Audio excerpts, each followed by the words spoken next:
Oh, j'hésite à appeler cette vidéo le déni. Pourquoi le déni? Car le déni, c'est quelque chose qui est trop traumatisant pour ton cerveau et à cause de ce traumatisme, tu refuses de voir en pleine face la réalité. Tu vas comprendre pourquoi, de toute façon, au vu du titre, tu as déjà capté. En tout cas, j'espère que tu vas bien, que tout se passe pour le mieux pour toi. Direction Twitter pour les petites news et actus du jour, nous allons commencer. Mais avant ça, petit like et commentaire pour le soutien et le référencement. On va commencer avec une petite vidéo tranquille, bien sympa. Ici, voilà, c'est à l'effigie de Sébastien Delogu et de Louis Boyard. Donc j'ai trouvé comment est-ce qu'ils bossent à l'Assemblée nationale et au LFI. Bah écoute, ils bossent de la même façon pour arranger le problème des gens et pour faire avancer le pays. C'est exactement la même chose, regarde bien.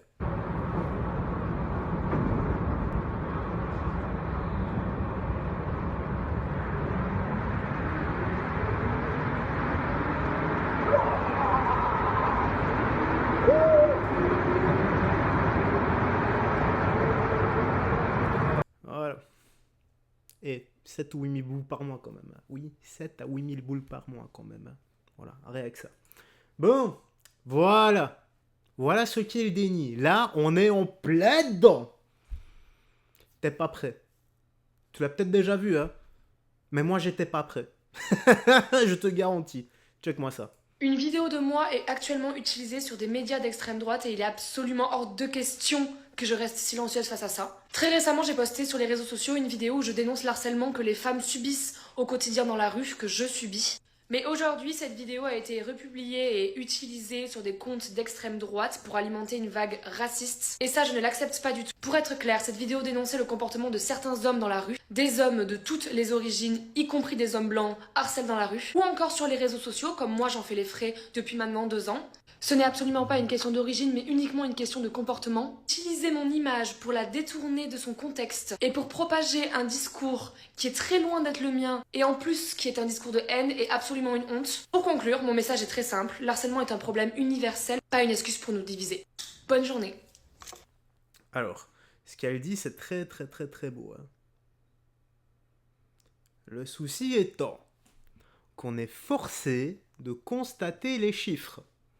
C'est simplement ça. Vous savez très bien, hein, je dis à chaque fois ici sur la chaîne, la racaille n'a ni origine ni statut social, c'est un comportement. Seulement, les chiffres, certains chiffres, ok, les chiffres peuvent mentir. Maintenant, chaque fois qu'on voit des vidéos, c'est quel type de racaille qu'on voit? Sincèrement, nous sommes quand même forcés de constater, d'ouvrir les yeux, ok. Ils sont pas tous comme ça. Mais il y en a beaucoup. J'en ai déjà fait les frais également. Ça m'emmerde hein, de parler comme ça m'ennuie. Hein. Mais il faut ouvrir les yeux les gars, c'est la réalité et ça nous impacte. Ce qu'elle dit là, c'est... Voilà, c'est tout est rose, tout est beau, des licornes. On vit dans une utopie, tout simplement. Il faut ouvrir les yeux mademoiselle, ouvrez les yeux, c'est pas grave. Hein.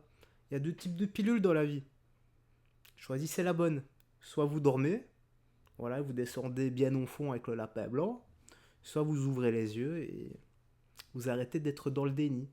Voilà, cette réalité traumatisante pour votre cerveau. Vous préférez dormir que d'accepter ce qui arrive. Il faut accepter, préparez-vous. Plus tôt vous accepterez, plus tôt vous serez préparé. Alors ici, ben voilà, comment se préparer? Eh bien avec ce type d'objet les gars. Donc quand quelqu'un vient vous harceler, vous taper dessus, vous voler ou juste vous ennuyer parce que c'est leur activité favorite, hein, eh bien nous avons des gens, voilà, des scientifiques de haut level qui ont trouvé l'arme anti-racaille. La voici. Prend pas beaucoup de place, ça se glisse un peu partout. Moi je trouve que c'est une super initiative. On pouvait se faire embêter par à n'importe quel moment quoi. C'est un moyen plus simple que justement de faire appel à son téléphone. C'est un peu dommage d'en arriver là quand même, mais c'est une bonne idée. Quentin espère que son invention inspirera d'autres projets similaires. En adoptant une approche non violente, le sifflet offre une solution rassurante face au harcèlement de rue. Prend pas... C'est pas possible quoi. Eh ben tous les flics devraient s'en procurer. Nous allons remplacer les matraques télescopiques et les armes à feu par le sifflet. Voilà. Le sifflet qui a été développé scientifiquement pour... en gros, ça va éclater l'oreille interne de ton agresseur.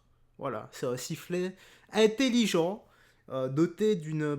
il y a l'IA dedans, l'intelligence artificielle, qui va entrer, comme je l'ai dit, dans l'oreille interne de ton agresseur et lui flayer totalement les tympans, mais pendant un moment seulement, parce qu'on n'est pas des méchants ici. Hein. Donc pendant une dizaine de secondes, il sera sourd. Peut-être, voilà, si on arrive à développer le concept, hein, il deviendra au plus muet et aveugle, ce qui nous permettra de fuir bien loin, voilà, de perdre ses baloches et de faire un home run avec. Donc voilà les gars, plus besoin d'armes à feu, plus besoin de paires de baloches, plus besoin de matraque télescopique, plus besoin du bon vieux coup de poing dans la tronche. Nous avons un sifflet pour repousser la racaille.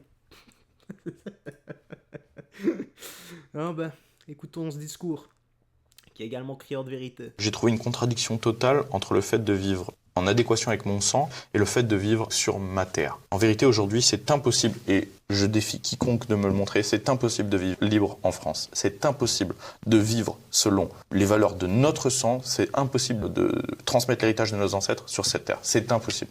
Vraiment, qu'on ne vienne pas me dire oui, mais moi, c'est faux. Nous ne s'en laisse pas la possibilité. Donc j'ai décidé de savoir qu'est-ce qui était le mieux, rester sur ma terre et trahir mon sang, ou rester fidèle à mon sang et trahir ma terre. Et c'est ce que j'ai choisi. J'ai trouvé une contradiction totale entre le fait...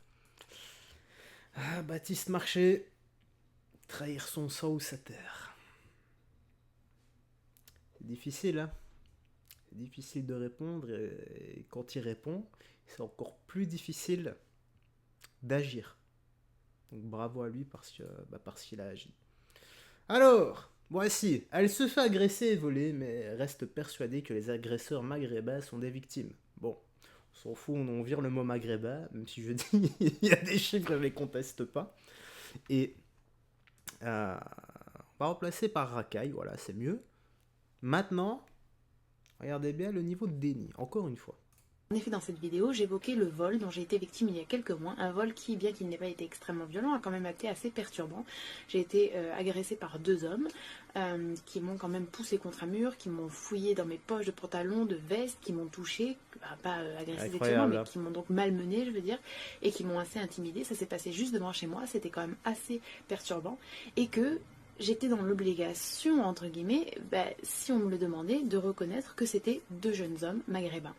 Et que c'était effectivement également quelque chose qui m'avait interpellée lors de l'agression, parce que j'avais pensé, lorsqu'ils étaient en train de me voler, j'avais envie de leur dire que ils se faisaient un desservice, dans le sens où ils étaient déjà les victimes de tellement de préjugés, de tellement de discrimination, que voler ma carte bleue, non seulement j'allais faire opposition, donc ça servait à rien, mais qu'en plus ça allait rajouter du bagage à toutes ces discriminations et à tous ces préjugés qu'ils subissent. C'était une discussion que j'avais plus ou moins envie d'avoir avec eux, mais effectivement vous pouvez vous douter que c'était pas forcément le moment ni le lieu. Voilà, asseyons-nous autour d'une table avec, je vous offre la petite boisson avec la carte bleue que vous m'avez piquée. Voilà, je vous fais don de mon argent et on va discuter de votre comportement parce que vous êtes les victimes de cette histoire, les gars. Le syndrome de Stockholm. Mon Dieu. On va finir par ici, hein. Ouais, on va finir ici. Parce que l'autre vidéo, là, elle dure trop longtemps. On va finir ici. Regardez-moi, les gars. Voilà pourquoi on en vient à ce genre de comportement, en fait. C'est à cause de ce genre de maladie mentale. Qu'est-ce qui se passe? Je peux savoir ou... C'est quoi le... Comme si il promenait son chien. Vous êtes ensemble? Oui. C'est un couple? Un jeu de séduction un peu? Non, pas du tout. C'est un jeu de quoi du coup? Et comme si tu voyais un chien dans la rue. Est-ce que t'aimes bien jouer le chien? Ou c'est toi qui aimes faire le maître?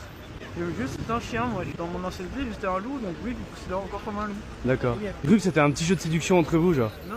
Moi des fois je passe avec une rouge, avec des katanas dans le dos, en militaire. Tu peux aboyer pour voir comment ça fait? Ah, t'as demandé son avis? Ah, parce que c'est ta maîtresse. Oh, et tu l'as pas dit c'était bien? Et tu ramasses ses crottes et tout? Ah non, quand même. Ah bah je sais pas où ça s'arrête quoi. Et quand vous faites vos petits trucs, t'es toujours habillé en chien, genre? Bien entraîné, il va passer le champagne. Vous savez quoi, mais tant que vous êtes heureux, Si c'est votre délire, que bien vous fasse.